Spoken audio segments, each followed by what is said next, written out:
Good evening.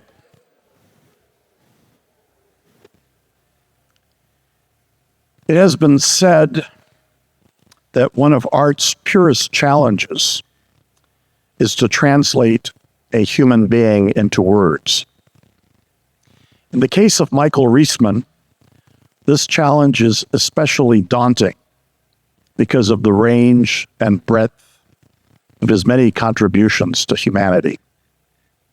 Whether as one of the foremost practitioners of public international law, or as a visionary scholar, teacher, and humanist, Michael Reisman has made and continues to make an epic difference in the world. In preparing these remarks, I was reminded of the time Michael approached me on a very practical project to ensure that young law students clerking with law firms in South Africa had business suits to fit in the work environment. Michael, with this kind gesture, helped ensure that these young lawyers got off to a good start.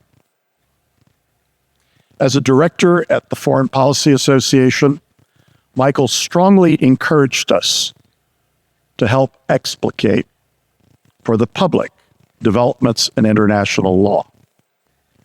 With this lecture series, in his honor, FPA is putting the spotlight on public international law and diplomacy. Previous speakers in this series have included Harold Koh, former Dean of Yale Law School, Timothy Snyder, the former Richard C. Levin Professor of History and Global Affairs at Yale, and we are delighted this evening that this year's speaker is Professor José Alvarez, the Herbert and Rose Rubin Professor of International Law at NYU Law School. Michael and his wife, Manoush, are in New Haven and joining us on the live stream.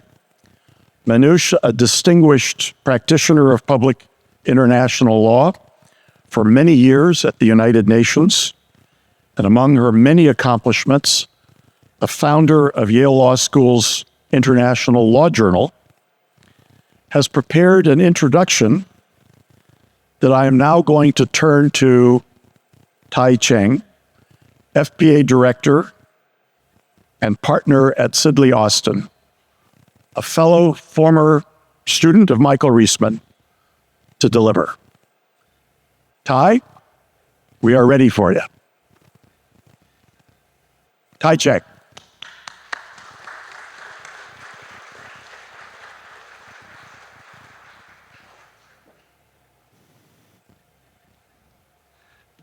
Good evening, everyone. I was just told the live stream was not working, and so I was trying to run interference on that. Can I just check from the back of the room if the live stream is now back on? And if it's not, we'll just proceed with the recording. I just wanted to ensure, Noel, that we didn't begin this with me continuing in misperception. Ladies and gentlemen, it is a pleasure and an honor to be here. When I was approached by Noel some years ago to join the board of the FPA, of which I had been an honorary fellow for some years, some decades actually, I declined. And the reason why I declined was I was just overwhelmed with all the other things I had to do, and I thought I wouldn't be able to do a good job. And then Noel said, well, what we really want you to do is to support the Michael Reisman Lecture. And I said, well, why didn't you start with that? The answer is yes. But Noel is correct in that it is acutely difficult to reduce a man to words. In this instance, we've had two people trying with Noel and myself, and perhaps with the two of us, we'll paint a picture for you. I will avoid all his many accolades that could take out well over an hour, and just tell you some stories. The first of which was around the early 2000s. And he was in Singapore. I happened to be there. He agreed to have dinner with me before his flight. And being young and eager for his company, I kept him chatting till it was almost certain that he would miss his flight. It was maybe an hour before his international flight, the only one back to the US that night. And I said, don't you worry, I'll get you there in time. Threw his luggage into another car because my car was too small, zoomed him to the airport, and walked him to the jet gate, got him on, luggage was there. And in thanks, he gave me a book titled Law in Brief Encounters. And it was a wonderful book because it showed that Michael Reisman's approach to law was not just about law, but about life, and how you really could see organizational structures akin to law in non-law areas. Like, if you think about it, this is his idea, not mine. Queuing. People wait in line. There are rules. We know what they are. We follow them. And when we don't follow them, other people yell at us, rectifying our errors. That's basically how a legal system works. And so from that, I thought, let me give you Michael Reisman in 3 brief encounters. The first was at The Hague. Well, I was at The Hague last year, sitting as a member of a tribunal at the Peace Palace, judging whether a sovereign nation had violated a treaty. And it was a particularly poignant moment for me because when I was a law student, Michael Reisman sat on a tribunal deciding if that nation state had violated a treaty. And I looked around the room, and there was in the tribunal a Reisman student. Counsel for claimant had a Reisman student. Counsel for respondent had a Reisman student. And the Peace Palace's legal counsel was a Reisman student. And I thought, such is the breadth and influence of the man that every single aspect of this hearing was one of his students in place. And so when I got back to the United States, or maybe even that evening, I emailed him. I said, this was a source of pride for me to now step into the role you played. I just wanted you to know, and so on. And pointed out the fact that he has students in every single role. His response came back within 2 hours by email. Yes, I had heard you had performed rather well at The Hague, but that comes as no surprise. I'm only concerned about your health. Please take care of yourself. That's Michael Reisman. Quite aside from being plugged into the community and having people tell him things, at this stage of my career, he didn't feel he needed to say, good job, could have done that better, of course you would do it good in XYZ. He said, please take care of yourself. I'm concerned about your health, like a father. And that meant the world to me. Reisman in the second encounter.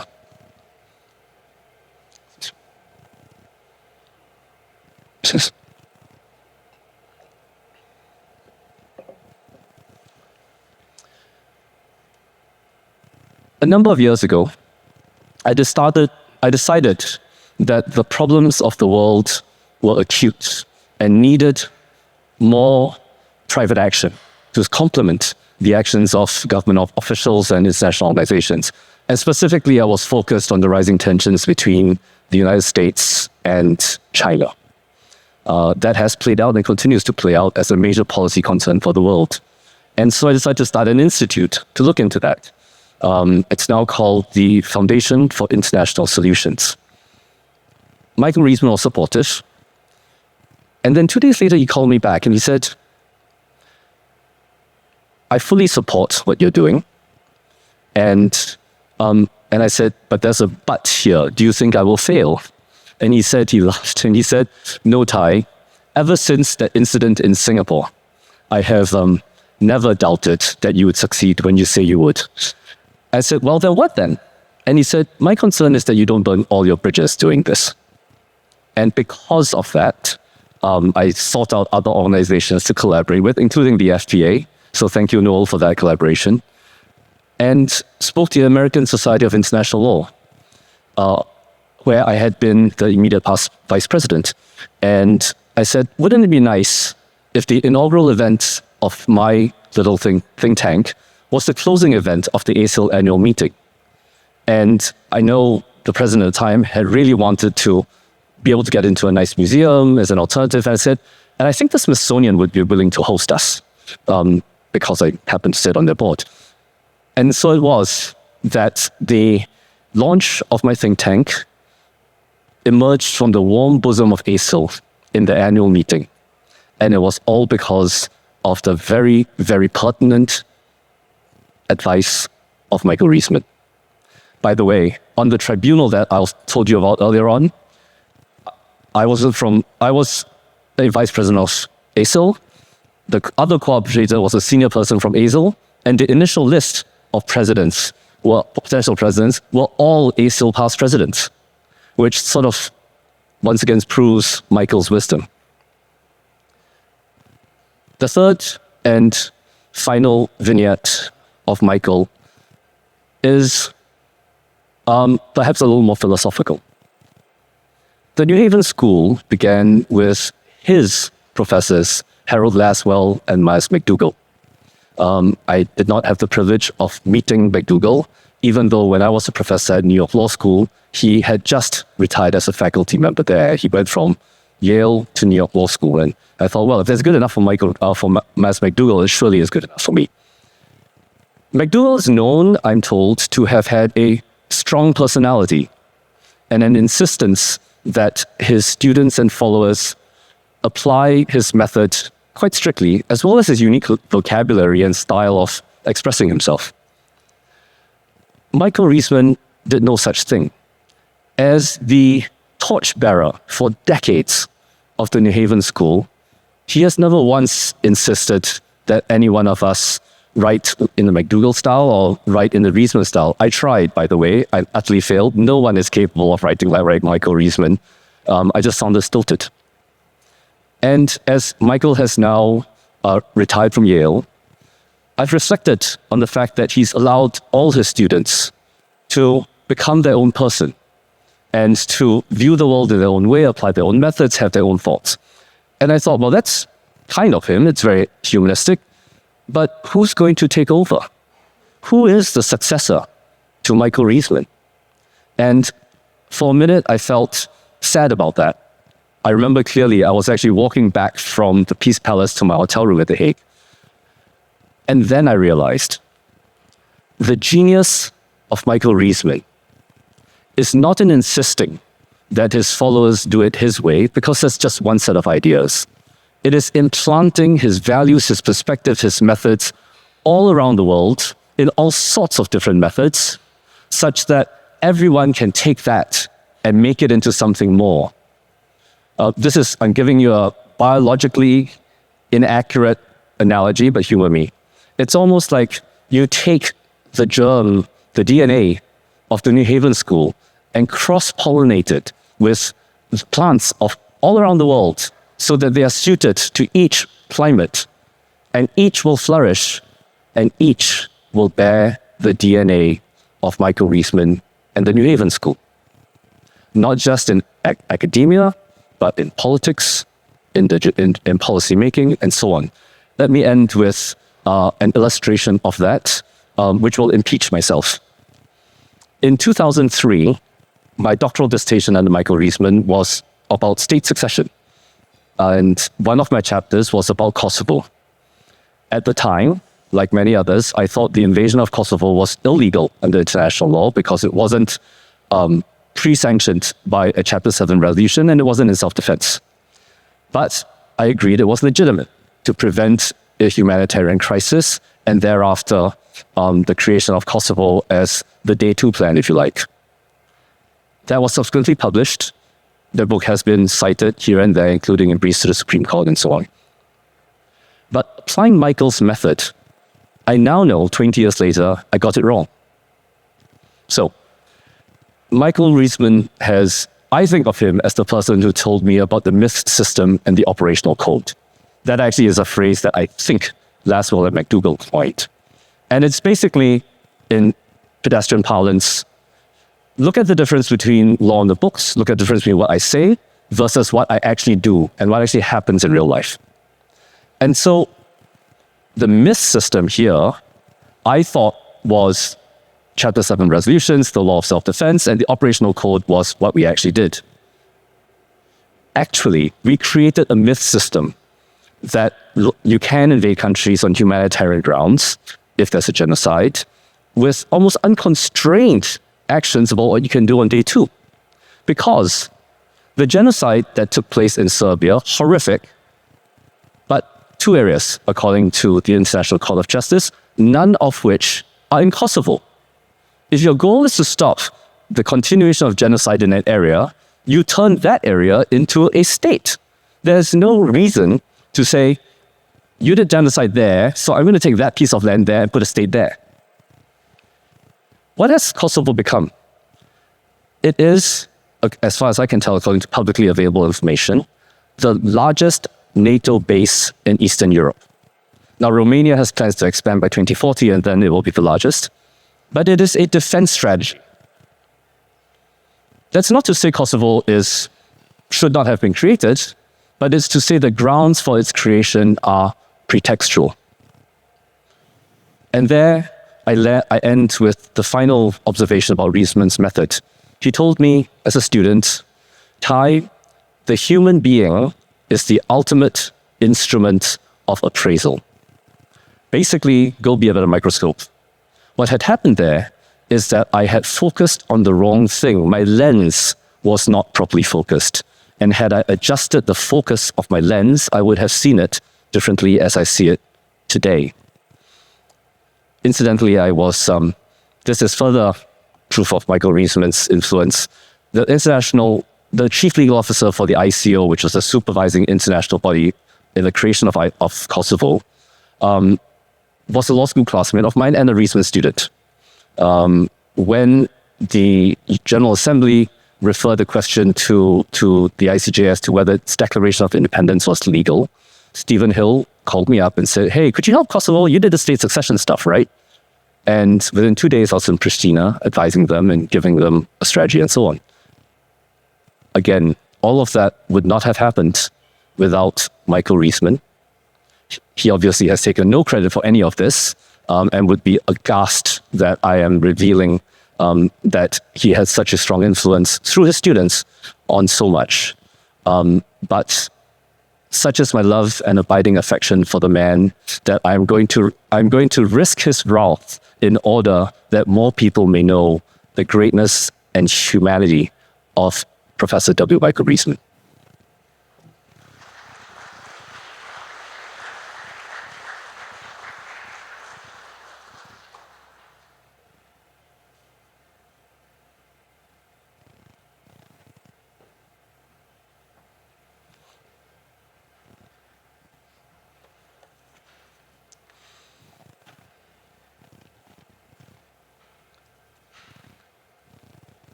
I now put on a different hat.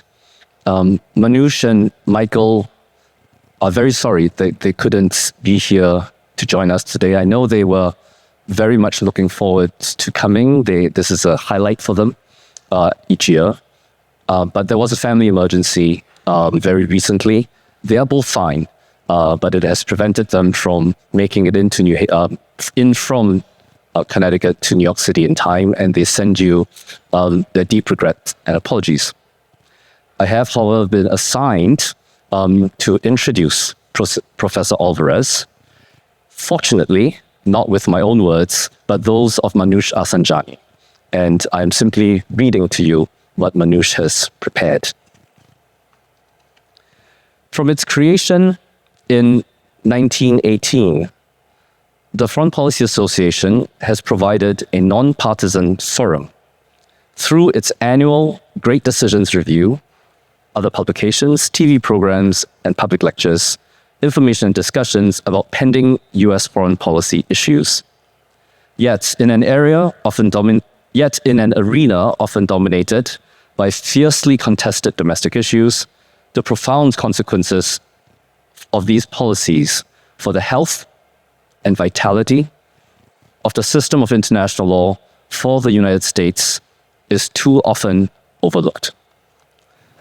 The United States is the leading economic and military power of our era, but it is also the principal architect of the post-World War II international legal order and the institutions that have governed it for the past 80 years. Indeed, the United States has been central to the building of the very framework that sustains global stability. To ignore how debates influence this structure is to risk undermining not only Americans' global leadership, but also the integrity of the international system it helps to create. The United States has not always aligned with the very rules and institutions it helped to create. There have been periods of retreat when America withheld its support or limited its participation in specific international bodies and organizations. These episodes proved transitory, as successive administrations concluded that the United States was benefiting from the multilateralism and a stable and predictable global order. Because of it, international law, along with its institutions, survived and at times even thrived, despite these American transitory disagreements.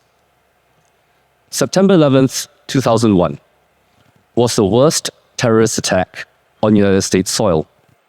4 hijacked airplanes struck the Twin Towers in New York, the Pentagon in Washington, D.C., and a field in Pennsylvania, killing nearly 3,000 people. The grief was immense, not only because of the scale of the loss, but also because of the shocking audacity of a non-state actor striking so directly at the world's preeminent power and through it at the international legal system. For international lawyers and policymakers around the globe, the pressing question was how the United States would respond, and what the response would mean for the international order to which it was so central. Would the US retreat inward to rely on itself? There was widespread relief when the United States chose to engage the United Nations Security Council and NATO in developing its defense and counterterrorism strategies. While the aftermath of 9/11 did bring significant changes to the international order, particularly within the realm of national security, the United States did not abandon the very institutions it had helped to build. Instead, it worked through them and sometimes around their margins. Today, the world wrestles with a different US policy shift, the America First approach. Unlike past foreign policy pivots, this was not triggered by a specific crisis, disaster, or attack. The slogan itself dates back to President Woodrow Wilson's 1916 campaign pledge to maintain American neutrality in World War I. In interwar years, it came to embody a more inward-looking, even detached approach to global affairs. What are the policy choices America First poses in 2025 in a world that is deeply interconnected, indeed interdependent, and still dependent on American leadership and the responsibilities that come with it? We are fortunate today to hear from Professor José Alvarez. Professor Alvarez is one of the world's foremost authorities on international law and international organizations. He holds the Herbert and Rubin Professorship of International Law at the New York University School of Law and has lectured around the globe, inspiring generations of students and shaping how we understand the practice of international law. Over an extraordinary career spanning government service, private practice, and academia, Professor Alvarez has served as president of the American Society of International Law and co-editor of the American Journal of International Law, making lasting contributions to the field. His scholarship has been both prolific and influential, earning him the Manley Hudson Medal, the highest honor bestowed by the American Society of International Law. More recently, his co-authored book on the Convention on the Elimination of All Forms of Discrimination Against Women, published by Oxford University Press, was awarded the 2025 Book of the Year Prize by the American branch of the International Law Association. Before I invite Professor Alvarez to the podium, I should once again say I did not have the brilliance to write what I just read. This was just reading what Manoush had sent to us. Manoush, is, for those of you who are unfamiliar, has been Michael Reisman's wife for as long as I can remember. his companion, his advisor, and in her own right, a leading thinker. She was the Director of Codification of the United Nations for the longest time, and made a signal contribution of recording an audiovisual library of the leading international law thinkers of the time, thus creating a repository of information and analysis that would otherwise have been lost to time. Professor Alvarez, I look up to you, as you know. I've known you for a long time. It is my pleasure, on behalf of Manoush, to invite you to the podium.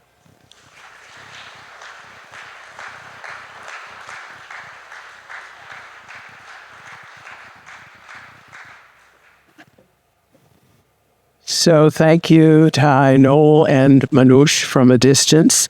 It's a great honor to give a lecture on behalf of the greatest international lawyer of my time, certainly. And it's quite an honor, but also a bit terrifying to think he's actually watching, so I'll prefer not to even think about that. Also, I want to thank the presence of his three daughters here, Diane, Lisa, and Anna. So through you, I'll be terrified too, because you'll report back even if he isn't watching. So obviously you've heard what a great person, professor, policymaker Michael Reisman is. And in my case, he's mentored me through his scholarship my entire professional life. So this talk is inspired by just three of his insights. First, that international law consists of something more than just formal treaties or its other formal sources. He says it includes every authoritative form of decision-making designed with control intent. We have to think about that, but I want to make that point first. Second, his great insight is that international law is not separate from politics. It's very much a part of it and shares normative values. Particularly, he stressed universal human rights. And third, the person responsible for a whole series of American classics in international law is Michael Reisman, because he said the political, economic, cultural, and military power that the United States has had throughout the 20th century has had the greatest impact, both good and bad, on the entire legal system compared to any other nation. So those three insights you'll see structure some of my remarks. Now, I suspect, and I've seen a lot of international lawyers in this room, that most of you will say that you already know what I'm about to say about the connection between America First and the second part of that title. And it probably looks a bit like this. That is a political cartoon that basically says that if everybody thinks they are first, nobody will be, and nobody will build any kind of connection or bridge, which is the essence of international law. And worse still, it's not that those folks won't build it, but others might, which looks a bit like that, which is, of course, a little picture from a little Chinese parade not too long ago. I think it was just last week, suggesting that there'll be, as some put it, an axis of upheaval, Russia, China, North Korea, possibly joined by Iran. And that access may mean that what I'm really talking about, and you choose your poison, is one of these three things: America alone, America rogue, or America last. So I could just stop there. We could all go to a reception, since I did start a little late, and just leave it at that. But I'm an academic, so I have to complicate things, and it looks like this. So just give you a second to read this rather depressing quote. And basically, it says, well, that's not quite right. That is, international law does not expect each state to sacrifice its own national interest. There is no such thing as some abstract international community. It's basically, the whole legal structure is structured on state selfishness. Everybody wants to be first. Neither the UN nor the international legal system is a democracy in which formed to protect the good of the greatest number of the governed, because there is no governed. Now, some of you might think, well, this has got to be Hans Morgenthau, somebody wild like that, right? Oh, no, this is who it was. This is the greatest international lawyer the father of international law, at least years back, the late Louis Henkin. In fact, I was teaching with Louis Henkin on September 11th, 2001. Now, of course, you see, this is from 1989, so maybe Lou would not agree with this statement today. But notice the implication. If that's true, and maybe it's true because, after all, after 1989, it was the post-Security Council, post-Cold War Security Council that voted to extract Iraq from Kuwait. And this 1989 was before the Council, without a veto, reawakened the Nuremberg Dream by establishing ad hoc tribunals. 1989 was before the WTO established peaceful binding disputes. And that year was also before Bruno Sima stepped up to the Hague lectures and told us that community interests were displacing bilateral ones. But if that's the case, then any change from what this statement means happened very, very few years ago, within the lifetimes of everybody here, practically. A blink in human history that could easily be blinked away. So I think Professor Henkin, Lou, was basically telling us that for most of human history, diplomacy was defined as the following thing. Diplomacy is the art of convincing other states that it is in their self-interest to follow ours. That's then is the difference between America Firsters and the international lawyers in this room. That is, America Firsters take one look and see a rather short-term interest, whereas international lawyers take a longer-term interest. Maybe that's the only difference. Now, fortunately, Manoush's remarks that you've just heard will make this part of the show quite easy. That is, take a step back. What is America First? And as she suggested, it was really an effort to keep us out of 2 world wars. And it's a phrase in this particular instance, part of Woodrow Wilson's 1916 campaign to keep us out of World War I. But it was also a favorite phrase, by the way, for the Ku Klux Klan in the 1920s. Later still, in the 1940s, it was formalized. It became the first the America First Committee, and that was anti-Semitic in many ways, had fascist elements. The committee, by the way, was founded by a Yale Law School student, obviously not a student of Reisman, who was heir to, by the way, the Quaker Oats Company fortune. At its peak, the America First Committee has probably had more members than the FPA. At its peak, it had 800,000 members, 450 chapters. And as this little rally shows, Charles Lindbergh, popular aviator and potential candidate for president, was a frequent speaker at its rallies. The America First Committee dissolved, however, on December 11th, 1941, 4 days after the attack on Pearl Harbor. So what is contemporary interpretation? Well, the most common looks like this. And you've probably heard all of this. It's isolationist, non-interventionist. It protects the sovereignty of the United States, particularly its domestic interests, and basically says that we should protect our own, not foreigners outside, and not foreigners within. And that reflects a particular view that, hey, that's nothing new. It's actually far before the 1920s. That sentiment was reflected by no less than our first president, who warned us against entangling alliances with other nations.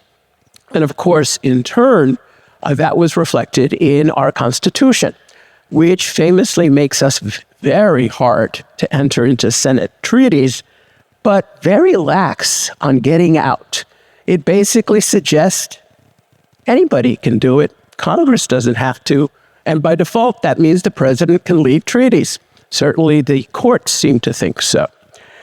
And so, and by the way, what you don't see in the poster is what comes next, which basically says that anybody who opposes America First is not a patriot, but seeks the words of Benedict Arnold, is a traitor. So basically, America First wraps itself in the flag, and sometimes quite literally, by the way, and portrays itself as an agent of peace. Because after all, it is about getting us out of world conflicts. That it was a mistake to go to Vietnam, it was a mistake to stay in Afghanistan. And so we really love America. And in fact, our leader should be given a Nobel Prize for peace. So other interpretations, forgive the little thing there at the beginning. The most familiar is Morgenthau, realism, military might is what matters. Might makes right. The second, familiar again, at least with respect to economic policy, is protectionist. That is, we're a patsy if we think we should defend free trade and investment flows for their own sake. The point is to protect America's own interests, which means, for example, that traders should be, and I'm talking about foreign traders, not traders to the nation, who have some trouble with pronunciation perhaps, and that means that those who come to and get the privilege should be producing the products in the United States. And that is protectionism. It's also, of course, famously populist. And that is something that we've heard from the very beginning, particularly anti-immigrant. In fact, at that time, Dr. Seuss famously portrayed it by this particular cartoon, which you may not be able to see in the back, but this is Adolf and the Wolf, basically saying that the wolf was eating children, but it's okay. Those were foreign children, after all. And so, of course, it is defined by complaints that those of us who are immigrants are more likely to be rapists and criminals, and of course to eat your pets, or less crudely, that we need to avoid giving benefits or jobs to foreigners now called illegals at the expense of natural-born Americans. And lately we've had some issues about what that means. So that's a favorite, and that still pervades it, I think, in many people's minds. It is also anti-multilateralist, and that could be suspicious even of NATO, and therefore instead very much in favor of bilateral transactions. And I mean bilateral in the sense that we favor them because we tend to be the more powerful party and get our way. And that means that it favors very much Trumpian bargains, which are not formal treaties typically. The art of the deal here supports handshakes, not formal treaties approved by Congress. So what we're talking about are pacts of uncertain legal effect, uncertain as to duration, and the product of sole executive action with sometimes not even notice, much less approval, by Congress. And of course, to lawyers, it is anti-legalist. That is, we don't want to fight the lawfare battles of prior administrations during the war on terror. We think of lawyers as irrelevant or a hindrance, and the executive orders typically show the influence of the notion of a unitary executive who not only can act without support from Congress, but sometimes in defiance of Congresses and the laws that it pass. And some see, by the way, in this scenario, this transaction and anti-legalist, what legal philosophers call the bad man approach to law. Everything is legally permissible, and there's an explicit order from the highest court stopping it. The bad man exploits the fact that enforcing the law takes a long time. He ignores the ethical reasons at the outset. You're supposed to respect the law and all the reasons for that. He knows that even threats unlikely to be carried out may achieve their intended effect. That is, a pause in the enforcement of anti-corruption laws, a pause in intelligence sharing with Ukraine, threats to law firms. All of those, even if ultimately rejected by the courts, send the messages, and the targets tend to comply. So that's a summary. But the problem with all of this, you may be thinking, is that doesn't sound like the past 9 months because it's not really consistent. That is, I'll just point a couple of little inconsistencies out. The agent of America First gives a powerful speech in Saudi Arabia in May 2025, promising non-intervention. We will protect the sovereignty of other nations. We will, quote, never again intrude on the domestic affairs of states, except that a week later, he publicly and falsely charges South Africa's president at the White House with engaging in genocide against South Africans.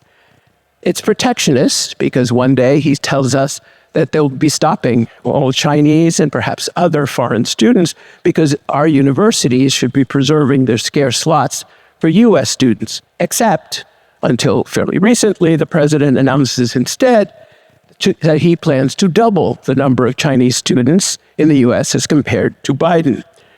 And what our approach is to who committed aggression on Ukraine or whether Russia is an agent of peace, well, that depends, it seems, on whether President Trump had breakfast that day. So the agent of peace now is trying to rename the Secretary of Defense to be the Secretary of War. So what this looks like to many people is none of these categories really fit. It's more like this Oscar-winning movie, Everything Everywhere All at Once.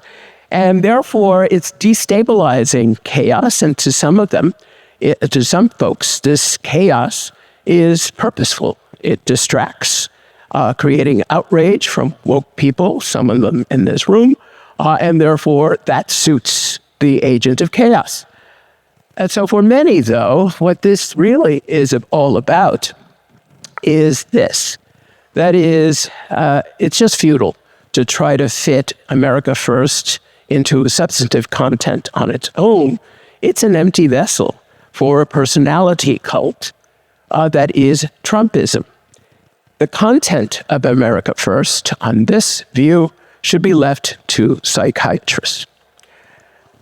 So here are some examples, and I'll be very quick about these because most of them are sort of obvious, of violating treaties. So the first one are threats and use of force in violation of the UN Charter, Article 2.4, which, remember, covers both threats and the use of force. Those have occurred, at least in the minds of our president and in the very other ways in social media, threats to Mexico, Greenland, Panama, and most recently, an actual airstrike against alleged drug traffickers in the Caribbean. And that, all of those, I think, violate the use of force, both under customary international law and the UN Charter. And then there's deportations under rent-a-gulag arrangements with a variety of states.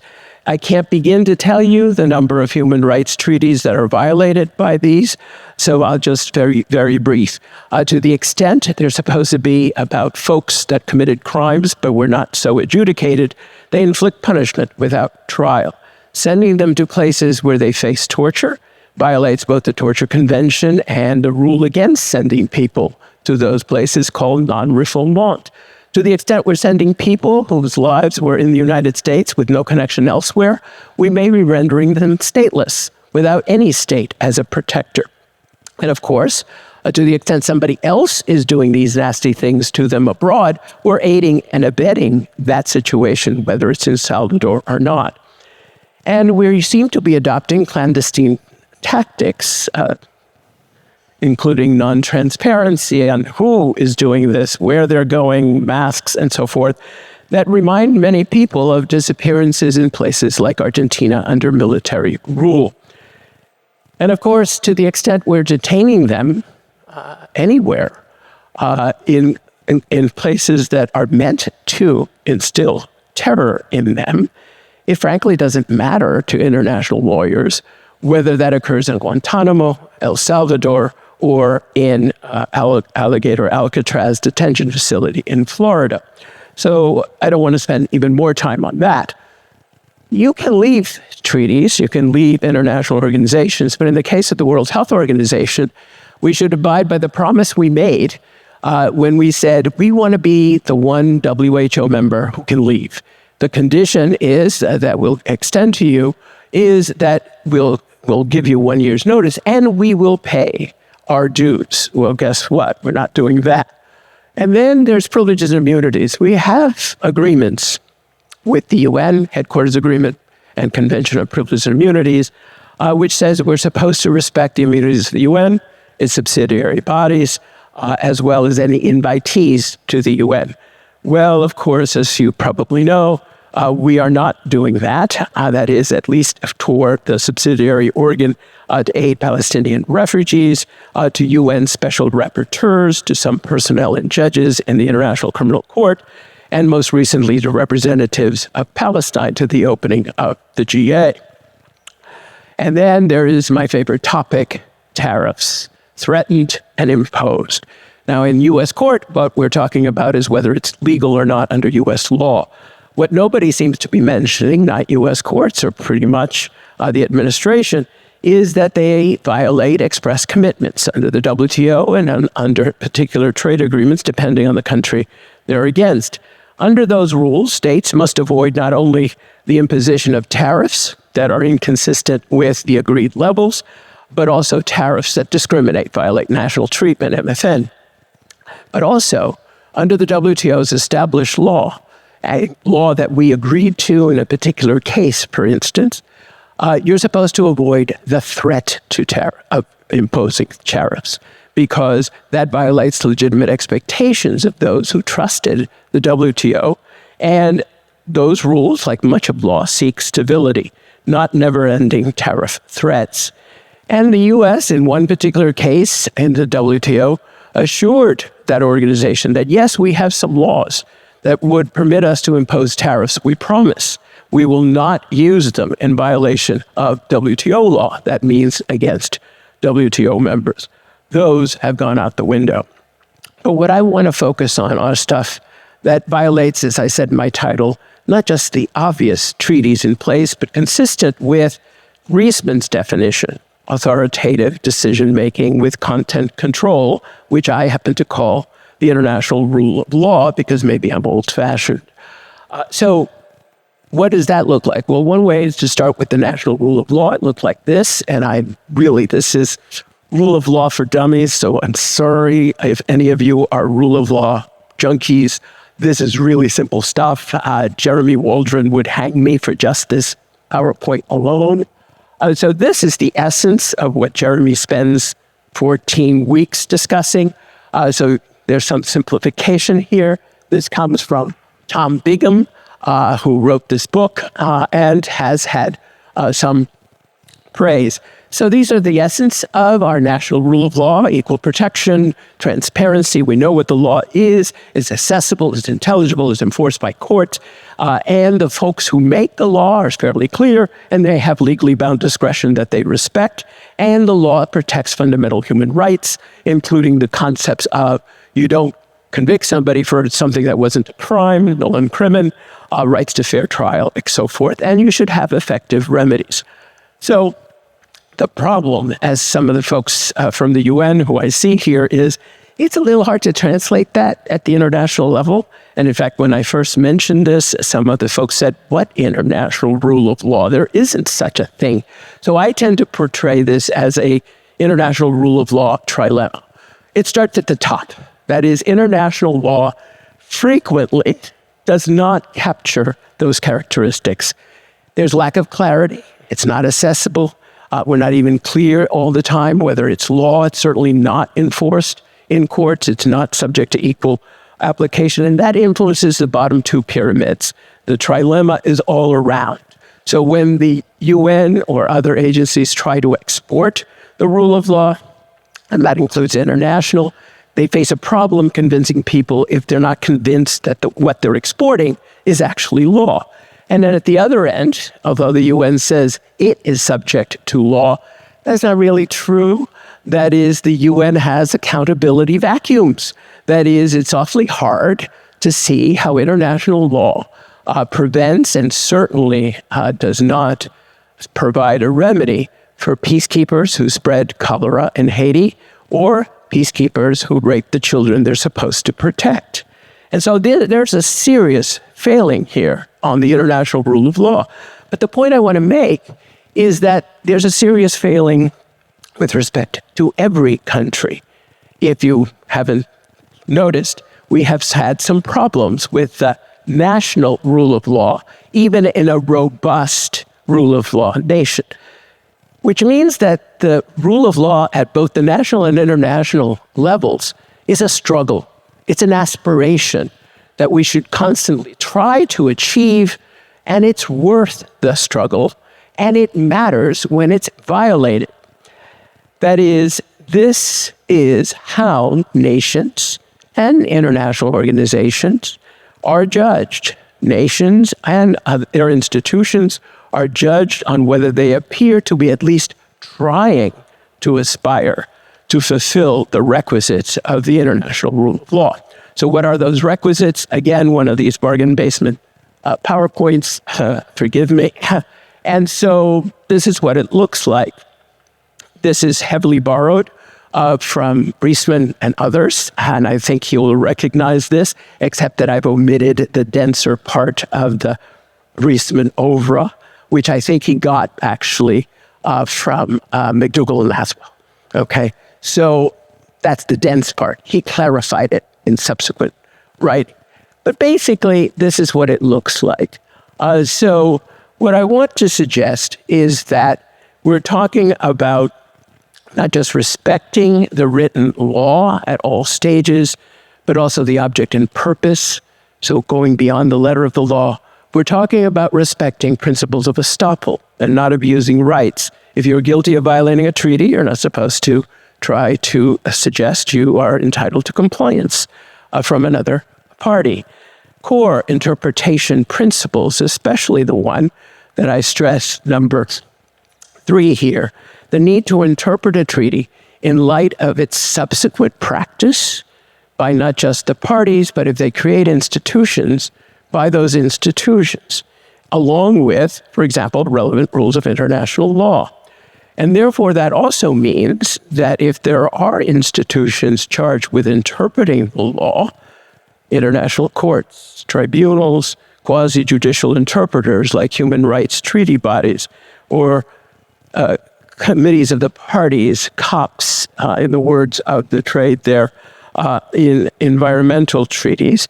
If those things exist, you're supposed to respect them enough to say, I disagree, and explain why. That is, it's not that you're expected to rigidly comply with an advisory opinion that is not legally binding, but you're expected to say why you disagree with it, not use the equivalent of blunt force trauma on the judges or the prosecutors with whom you disagree. If you disagree with the ICC's indictment of certain individuals, well, don't seize their assets, actually engage. That's what respect here, number 4, means. Now, what is the consequence of this? Law, international law is weak on that. Don't expect damage awards or somebody to be actually locked up in jail. That happens, but alas, all too rarely. So what the possible consequences of violating the international rule of law is tending to be long-term.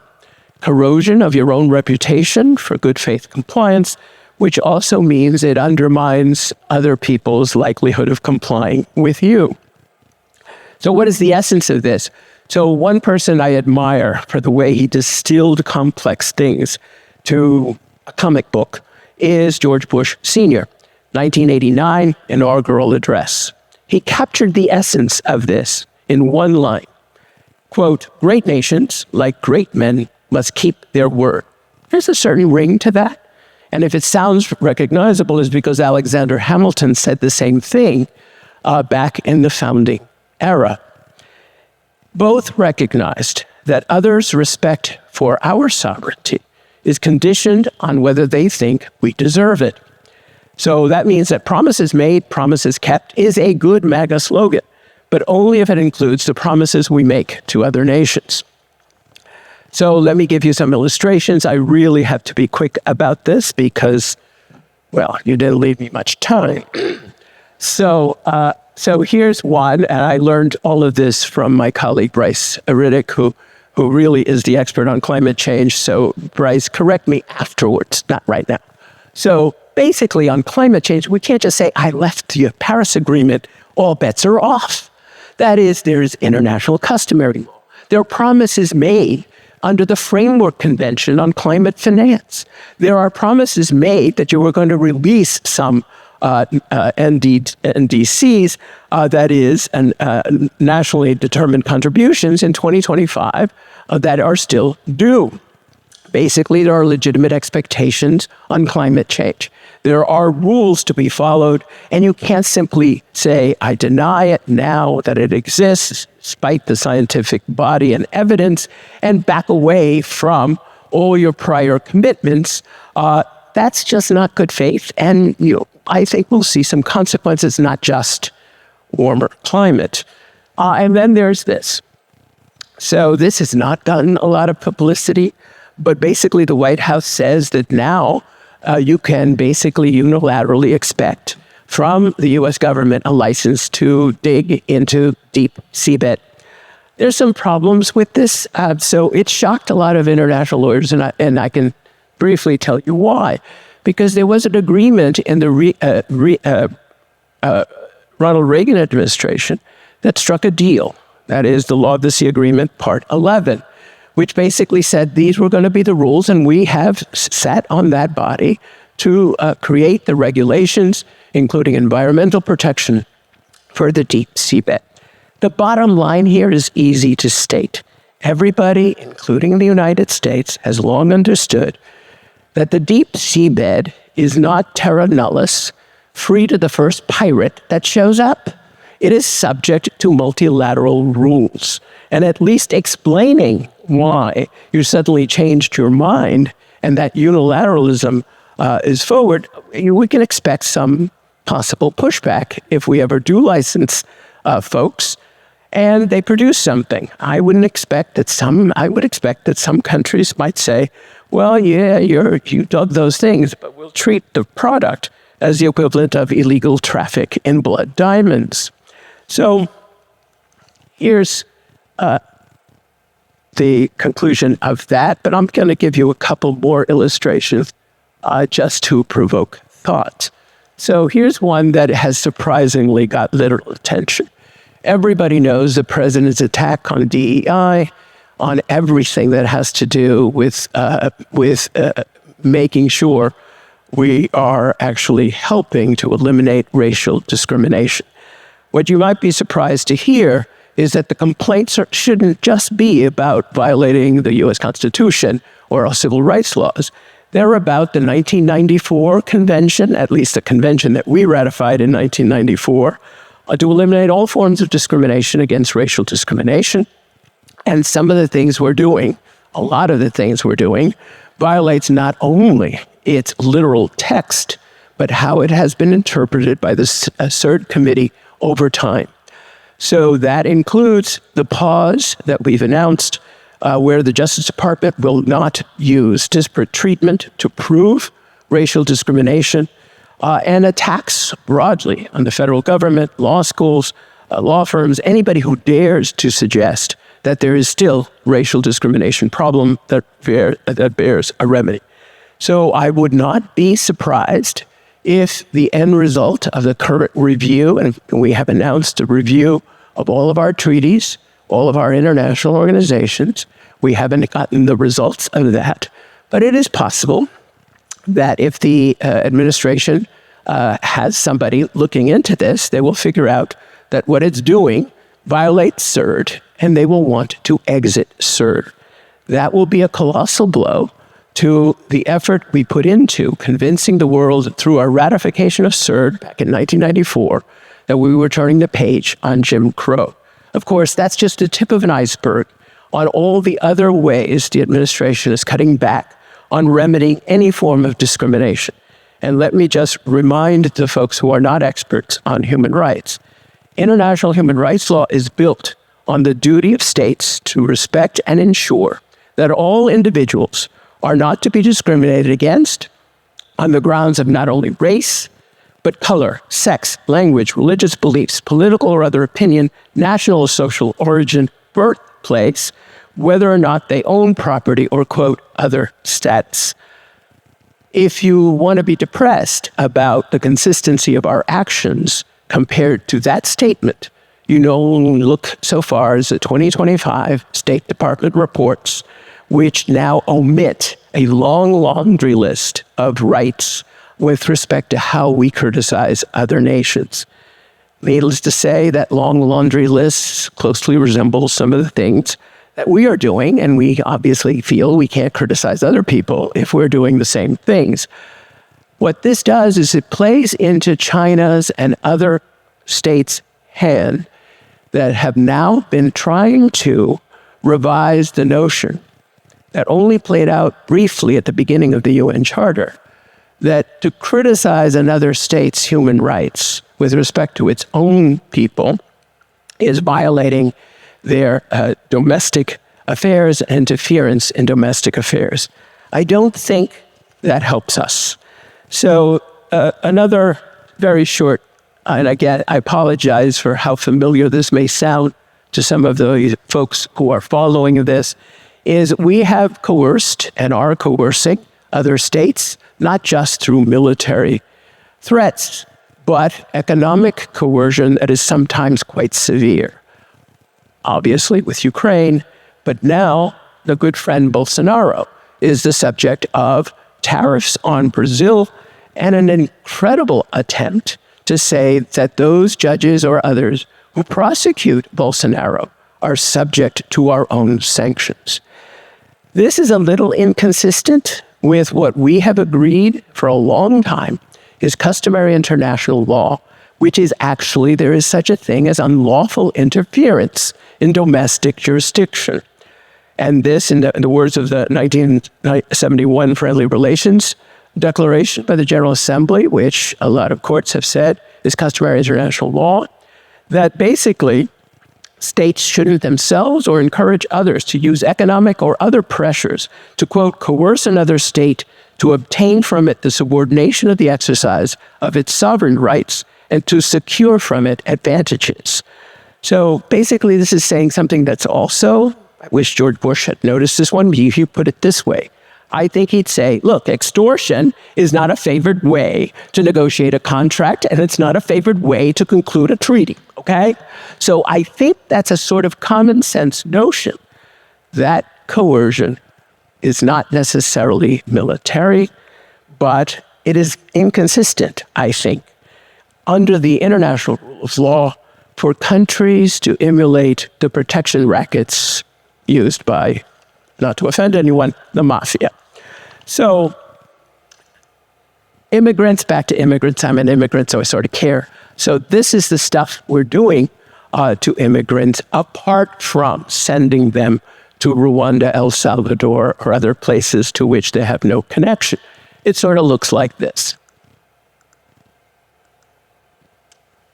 And so I don't have time, thanks to you, Ty, for that, but I can say, in the limits of time, that all of these challenge the international rule of law, particularly insofar as they constitute de facto racial or ethnic discrimination, violate the rights of children and family reunification, or consider immigrants invaders subject to some form of military force. So that includes, by the way, bans on travel that prevent those to get family here. If you take a step back from all of this, it looks a bit like this. So these are the broader or more general threats to the international rule of law. Reliance on abuse of the law of the exception. Thank you, Carl Schmitt, who looked like this.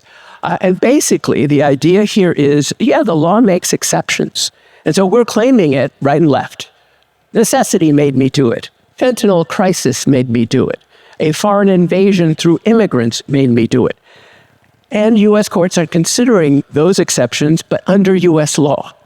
Nobody, not U.S. courts, and certainly not the administration, is looking at the limits on those exceptions under international law.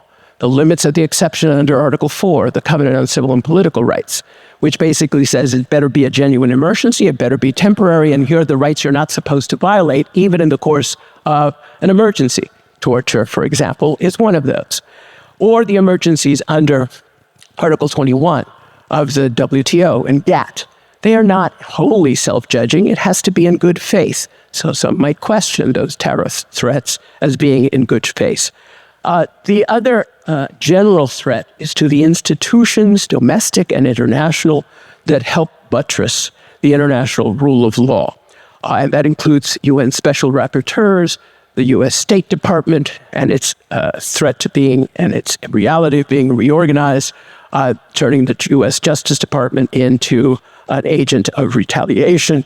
And then the threat to the agents of the rule of law, the people, the lawyers, the law firms, the judges, the prosecutors, the academic institutions and academics, the journalists, the publishers, the human rights defenders, the expert fact finders. If you want to see what international law says about all of them, take a look at 2 letters sent by Meg Satterthwaite, my colleague, who is the UN Special Rapporteur for the Independence of Lawyers and Judges. She sent the administration letters asking politely about what you're doing to threaten this part of the show, and mentioning that it's not just the Covenant on Civil and Political Rights, Article 14, it's UN's basic principles on the independence of the judiciary, guidelines on the rule of prosecutors, the basic principles on the role of lawyers. All of them say that the rule of law, including the Covenant, requires governments not to influence or apply pressure against an independent judicial system, that prosecutors should be free to investigate and prosecute crimes committed by public officials, particularly cases of corruption, abuse of power, grave violations of human rights, and other crimes recognized by international law. And of course, what should we recognize is that attacking law firms, attacking law school clinics, strikes fear in the very folks who have been using international law to protect reproductive rights within the UN system and in foreign courts, to protect human rights defenders' own rights, and using strategic litigation with some success, as my colleague Cesar Rodriguez does, to combat in national courts climate change, especially in places that think the rules on climate change are actually cognizable, recognizable, enforceable rules, or either interpretations of their own national laws or constitution to protect the environment. And since we are in this particular place, I can't stop without mentioning what some call the America First Harvard derangement syndrome. That is, the threats to not just Harvard, but other universities, these have international dimensions. A recent statement by the co-editors-in-chief of the American Journal of International Law affirms that free academic inquiry is essential to the teaching, the study, and yes, the practice of international law. Students come from all over the world, drawn by the lure of our independent universities. We actually need them to encourage the critical reassessment of our institutions of international law that America Firsters say we need. So I would plead that don't deny student visas. And then I would end with this last point, because I know Jennifer Trahan is in the room, which is words and deeds are by the administration, under America First, are attacking both international humanitarian law and the criminal branch of it, the international criminal law. And it's not just that we're attacking prosecutors on the ICC, the International Criminal Court. It's also that we're wavering on whether we support efforts to gather evidence of war crimes inside Ukraine, or to establish a special criminal tribunal to try aggression, or that we're silent on whether we think war crimes have been committed not just by Hamas, but also in Gaza by others, and that we're disparaging, certainly our, quote, Secretary of War is disparaging war crimes prosecutions against our U.S. soldiers as being not in America's interests. So when you think about a president who says and suggests, it looks seriously, that Gaza can be occupied and its occupants can be expelled, the U.S. seems to be saying that Article 2.4 of the UN Charter, as well as Article 49 of the Fourth Geneva Convention, which forbids deportations from occupied territory, that those things are just meaningless. But of course, Hitler's occupation of Holland, the removal of Anne Frank from Amsterdam, were precisely the things that were on the minds of the folks who drafted Article 49 of the Fourth Geneva Convention. They were tried to make sure that these were the things that we would forever prevent. So that's a summary of some of the folks, some of the things, and I will very quickly, because I know I have no time, and there is a reception. So it's not just Trump. There are seeds of this before. Prior administrations have flouted some parts of international law, and our own courts have over time diminished the role of U.S. courts of international law. It is hard to find standing to complain. It is hard to find a self-executing treaty that the Supreme Court would actually say is self-executing.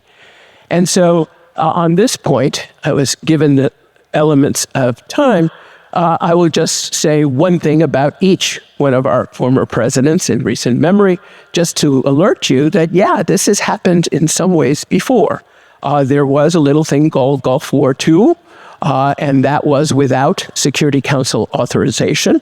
And Obama continued targeted killings of Islamic terrorists that my colleague, Philip Alston, as UN Special Rapporteur on Torture, called extrajudicial killings.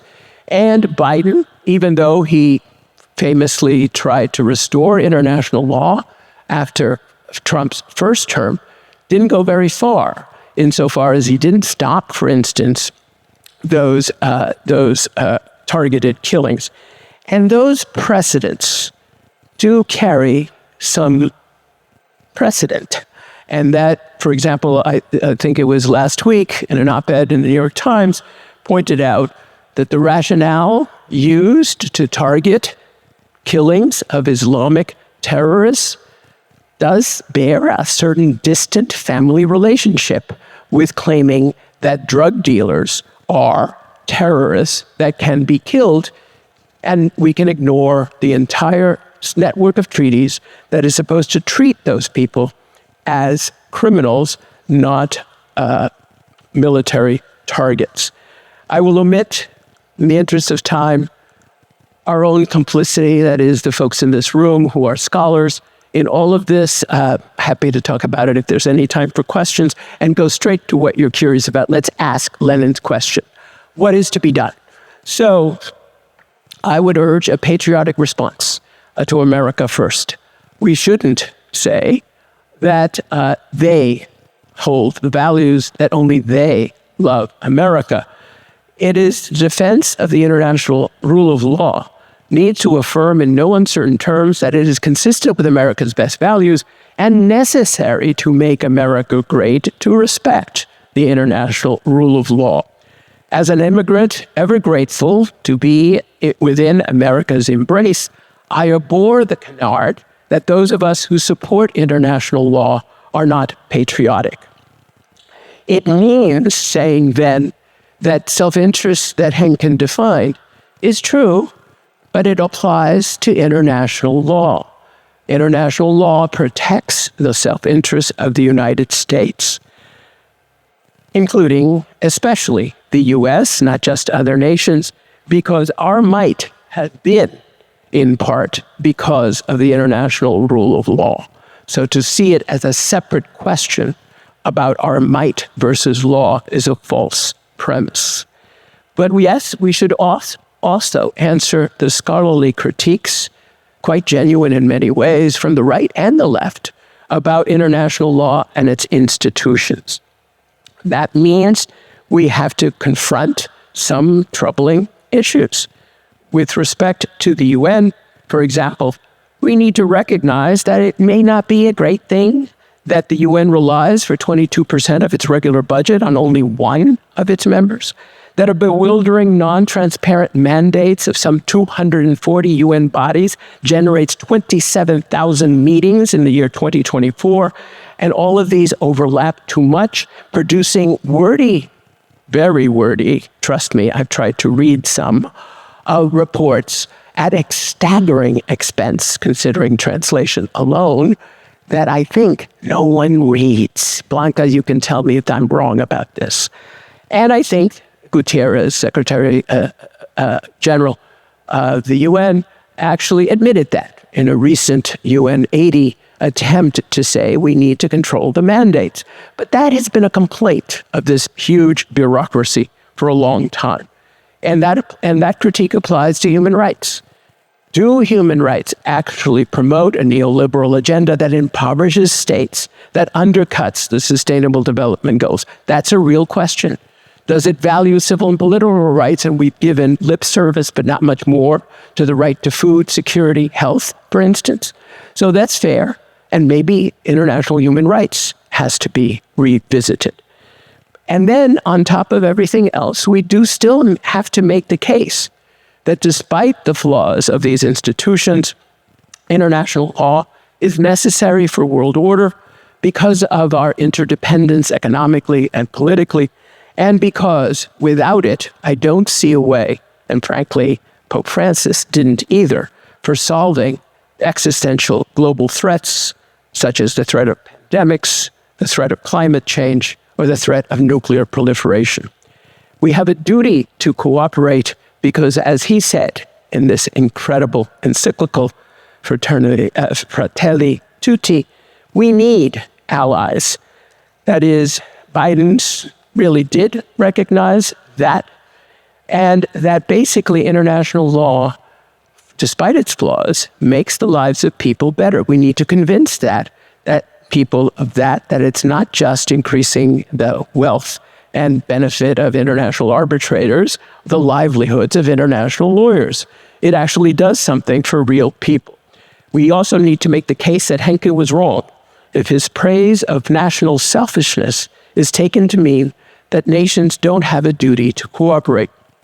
And that means we need to make the case that any state that seeks to make itself great by going it alone is very likely to fail. Thank you.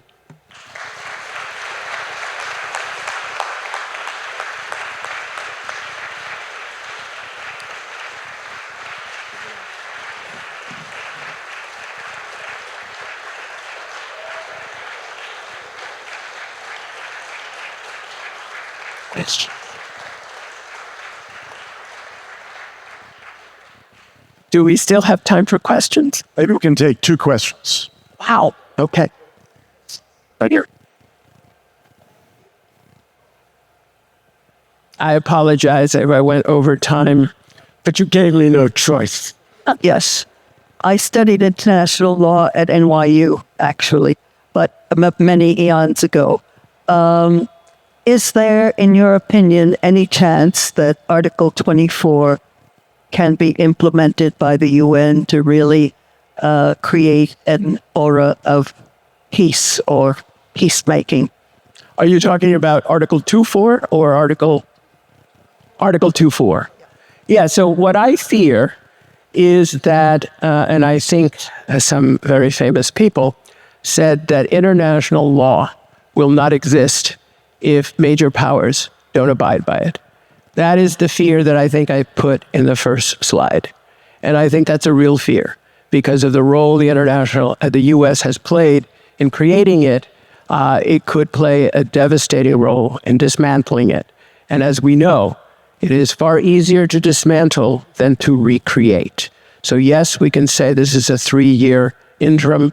After all, we had Manifest Destiny, we've had all sorts of Monroe Doctrine, we had all sorts of things like that in our past. Reisman has certainly reminded us of all of that. But now we have this international legal order. It's been very costly in terms of political capital to create. And yes, I think it could be easily dismantled. So I hope not, but it matters how other states behave with this. What gives me hope, for instance, is that I don't see other states right now engaging in trade wars in response to the fact that we have done it. So that gives me hope, which means that all of our stock portfolios still manage because the whole world hasn't descended into smooth Hartley land. But if enough people come to the aid of institutions that we are now currently defunding, and there are many, then they will survive. And maybe we'll be out of it, but we'll be able to come back to something that still exists.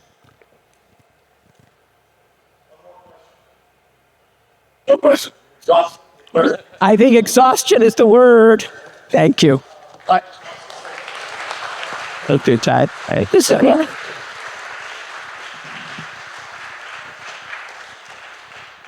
It is the mark of a uniquely talented and articulate academic to be able to pivot on the fly, have your time truncated, and yet deliver a lecture of brilliance and insight, for which, Jose, on behalf of the audience, I thank you.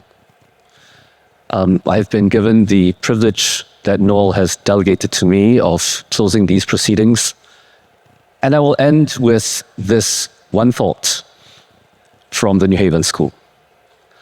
Law is the constitutive process of decision-making, by which we mean that unlike thinking of law as a static picture that you take of, it is actually a process. It is ever-changing.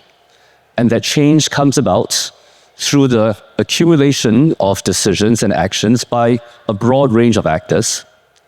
And I dare say, Jose, as a consequence of your remarks, this hall tonight has become an arena for constitutive decision-making through the influence that you will have on others and their thinking and the actions that will follow from that.